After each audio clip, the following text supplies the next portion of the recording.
ভাই 31 ডিসেম্বরে কিছু একটা ফিস্টের প্ল্যান করতে হবে তো, নাকি বাড়িতে বসে থাকবো নাকি? সবার ফিস্টের প্ল্যান হয়ে লোকে বাজার করতে চলে গেল, আমাদের তো কিছুই হলো না। আগে বল, সবাই করছিস তো? হ্যাঁ ভাই, করছি।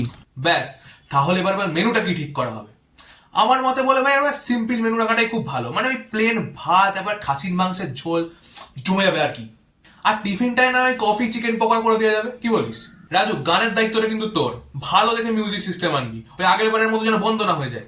কেউ কিন্তু লেট করবি না ভাই, অনেক কাজ আছে, একদম সকাল সকাল চলে আসবি সবাই। আরে হ্যাঁ হ্যাঁ, বাজার দোকান সব ফেলে রাখবো আগে থেকে, চাপ নেই। টাকা টাকা দেখ, মাংসের যা দাম, তারপরে আরো সব জিনিসপত্র কেনাকেটি মিলিয়ে মোটামুটি পার হেড 400 করে ধরে রাখ। বাবা, 400 টাকা? এরকম করার কি দরকার আছে? খাসির মাংস কত করে কিলো জানিস? গেলার সময় তো 2 হাত দিয়ে গিলবি, আর টাকাটা দেওয়ার সময় যত তোমার ফ্যাগ না, তাই না? এত টাকা দিতে পারবো না মানে? সময় হবে না মানে এটা গেই তো বললি সময় হবে। ছাড় ভাই, কিচ্ছু করতে হবে না, তোদের সাথে প্ল্যান করাটাই আমার ভুল হয়েছে।